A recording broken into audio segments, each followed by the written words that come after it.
The very best month of the year to list your house is, drum roll, May. But, and big but now, it depends on where you live, so stick around to see which month is tops in your market and how you can take advantage of this to make the most money when you sell your home. Hi, I'm Bob with Top Choice Real Estate and the Living in Indiana team, bringing you the word on the street, talking Indiana real estate. Today we're going to answer the question, when is the very best time of the year to list your house for sale? Hey, let's get right to it. Zillow researchers analyzed data from the 35 largest markets and found the answer depended greatly on just where you live.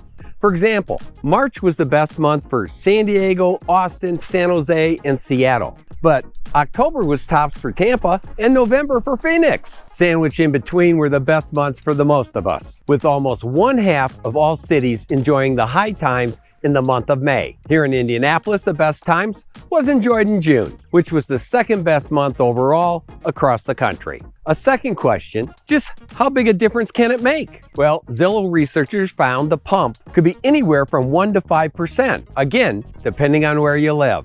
The top read was San Jose, where homeowners realized a 5.3% jump by listing in the top month. Okay, now, if you have a home to sell, this next section is guaranteed to make you more money. So if you're thinking about selling, have you ever wondered if you're going to have to paint or recarpet? Or maybe your brother-in-law told you that you just have to fix up your bathroom. Hey, follow me. I'm going to arm you with some knowledge so you can make the best decisions that will make you the most money. And I'll share secrets on how I sold my last 5 homes in a grand total of less than 30 days. Number 1, you are now in the business of selling real estate. This is no longer about your house. It's time to focus on making it someone else's house. If you're going to get emotionally attached to a house, do it with the new home that you're about to buy. Number 2, we use professional photography, which means to you, people will put eyeballs on your property. That plus our marketing will equal lots of interest. But so I hate to tell you that even with all that interest, people are gonna do their best to talk themselves out of walking through your home. It drives me nuts, but our job, your job, is to get them from the street to inside the house. Hey, they're gonna drive by and they're gonna do their best to talk each other out of walking through the house. So, curb appeal matters a lot, more than it should. Hey, if you think about it, you live 90% of your time inside your house, about 9% in the backyard on the deck or playing with the kids, and about 1% in the front yard. And that's usually when you're shoveling snow or mowing the grass, not doing something that's a whole lot of fun. But hey, you only get one chance to make a first impression. So you're gonna wanna be sure to trim the overhanging tree, put the trash cans out of sight, put the bikes and basketballs away. Hey, and bring some color. Flower baskets in the summertime, maybe some mums in the fall. You got Christmas or Halloween, 4th of July, you got big bright flags. Put some color between the street and your house. Number 3, say you do manage to get them to the front porch. There they are. The realtor's fumbling with the lockbox, trying to get the key out. And what are the buyers doing? They're looking around. They're seeing the cobwebs and the dirt and the grime and the front door that hasn't been cleaned in God knows how long. So, hey, make sure that they're staring at something clean and sharp. First impressions matter. Hey, you may never use the front door. If you're like most people, you come in through the garage. But you're gonna bring everybody in for a showing through the front door. So, hey, paint the front door. Knock down the spider webs, power wash the front porch. If you don't have the equipment or don't want to do it, I know a guy. Number 4, once they're inside the front door, the priority begins in the front hallway, and it works back from there. First impressions again.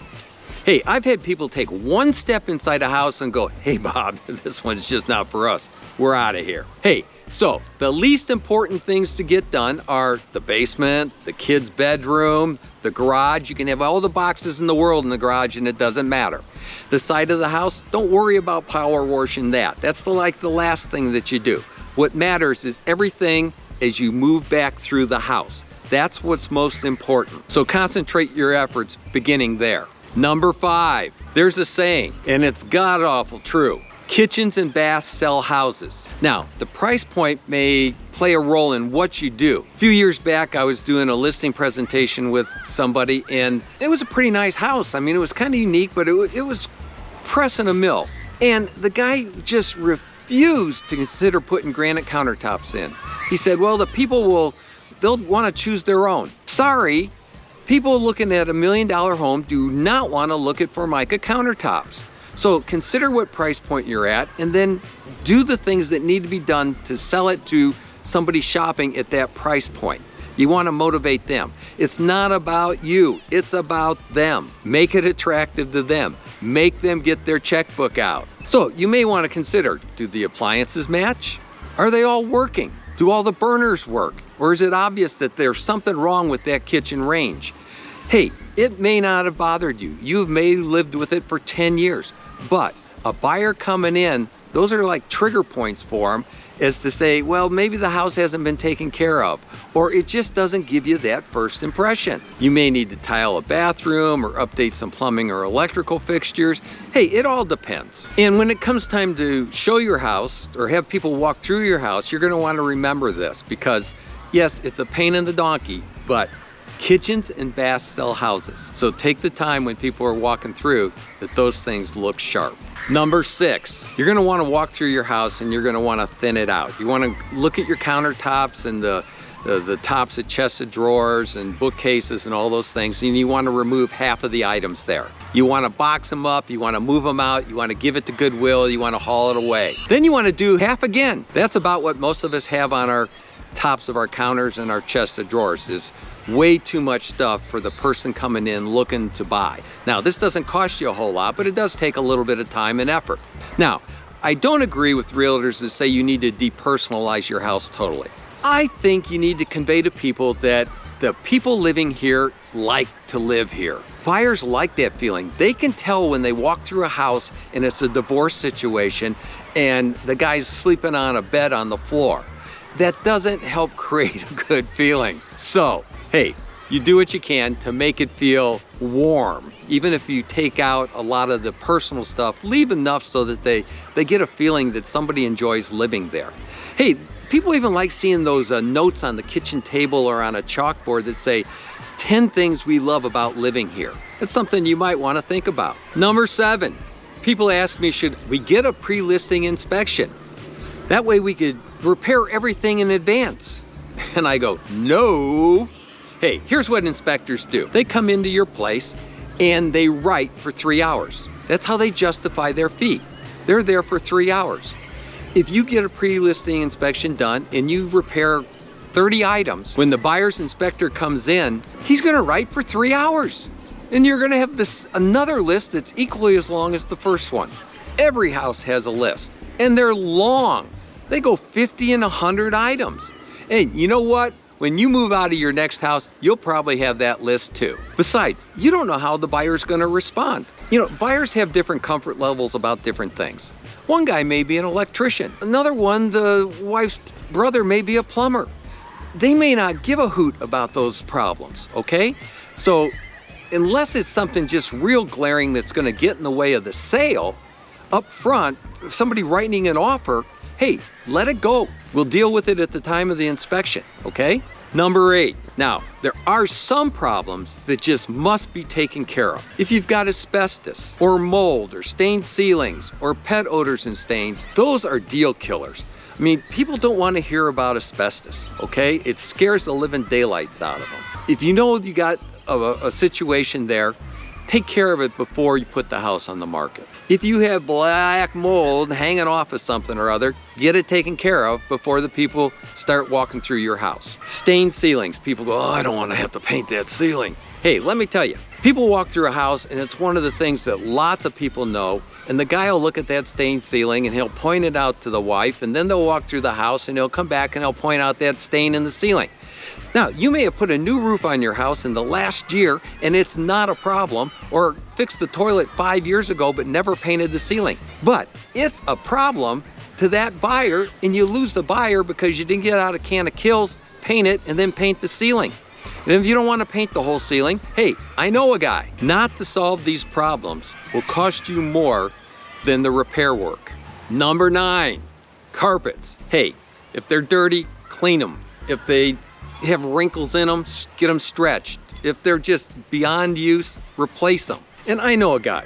for any of those jobs, or for laminate or hardwoods as well. And your price point may dictate just what you need to do or want to do or have to do, okay? But again, first impressions. Number 10, paint hides a lot of blemishes. And this is especially true if you have a vacant house. Because when you move all your furniture away from the wall and take the paintings off the wall, there's gonna be these marks. And so the paint needs to be touched up or the room needs to be repainted. It's a cheap fix and it goes a long way to getting your house sold. And not just sold, but sold for the most money. Number 11, hey, you do whatever it takes to get the house ready to sell, and you got all life going on, and the kids have got ball games and all of these things, and you're tired. But guess what? The house needs to be clean. And I mean really cleaned. It needs to kind of shine. So hey, clean it or have it cleaned, and yeah, I know a guy. Okay, number 12, almost done. Remove the screens if you can. It will make the amount of light coming into your house that much greater, which people love, okay? If you live with your curtains closed, open them. Again, you're in the business of selling this property. It's not about you anymore. It's about the potential buyer getting their checkbook out. So, hey, have the windows washed. Brighten the place up. Clean windows just shine. Okay, and hey, I know a guy. Number 13, let's talk about staging. It's not something that a lot of people consider, but hey, cold vacant houses do not sell very well. And this may be a price point thing, but I've used staging everywhere from about, I don't know, $250,000 on up. So, that's not like major price point in today's market. Staging, professional staging can really make a difference in getting the most money for a house, selling it in the quickest time, and with the least hassle. Every time I sell my own house, I put myself through this exact same exercise. I'm convinced it's why I've sold my last 5 houses on average in less than 6 days. And no, I didn't give them away, rest assured. Hey, on the first one over in Glendale, I'd been working on the house and I'd gotten it all fixed up, and it was late on a Saturday afternoon, and I loaded up all my tools, and I had a pickup truck was just loaded with stuff, and I'm pulling out of the driveway, and the last thing I do is I stop and I get out and I put the for sale sign in the front of the house and an open house sign. And this truck comes pulling up, and the guy jumps out and he says, he's like dialing the phone, and he says, hey, can my wife and I look at your house? And I'm like, man, I'm beat, I'm going home. And he says, no, my wife's gonna want this house. Sure thing. And we keep talking a little bit. I said, okay, I'll tell you what. He couldn't get hold of his wife. And I said, I'll tell you what. I've got an open house tomorrow morning at 9 o'clock, and I will be here at 8 o'clock. And if you want to get a look before everybody else does, be here at 8 o'clock. So the next morning, I'm there at about 10 to 8, and the guy's already there. He's got his wife, and he's got his realtor. And so I take them through the house, and they say, give me a minute. And so they're out back sitting at the table on the deck, and I'm getting ready for the open house. And so about 10-15 minutes later, the realtor walks in and says, hey, can we have a minute? And so I go out, and hey, you know what? 15 minutes later, we had a signed agreement for a full list price plus the realtor's commission. That's what you call a quick sale. So, hey, I pulled the open house sign and I went home. The second house, hey, I sold that one at the end of the first day. The third house was up in the mountains in Colorado, and that one was an outlier. It took all of 3 weeks to sell. Number 4, I sold on the Monday following the first weekend. And the 5th one, I sold on Tuesday after the first weekend. Hey, I hope you found this helpful and that it will help you sell your house in 6 days or less. Hey, we offer a free room-by-room analysis. I'll walk through the house with you. We can share ideas back and forth. It's free, there's no cost, there's no obligation, and I guarantee you, I'll help you make money and I'll help you save money by not doing things that you don't need to. Hey, to schedule a time, call or text me. Make it a great day now. Okay, if you'd like to get your mind and house ready for selling, give me a quick call or text. I guarantee that working with me, you will make more money, sell your home faster, and with less hassle. Because I work harder to make good things happen. Hey, you make it a great day now. So if you're considering moving here, you're going to want to pick up our relocation guide. It's free and there's no obligation. My staff and I have prepared the ultimate relocation guide, and you can get your copy below. If you're considering relocating to the greater Indianapolis area or moving anywhere within central Indiana, Be sure to tune in every week to learn all there is to know about real estate and living in Indiana. Whether you're buying or selling, please keep in mind, I work harder to make good things happen. Hey, make it a great day now. And if you found this video helpful, be sure to watch this next clip right now.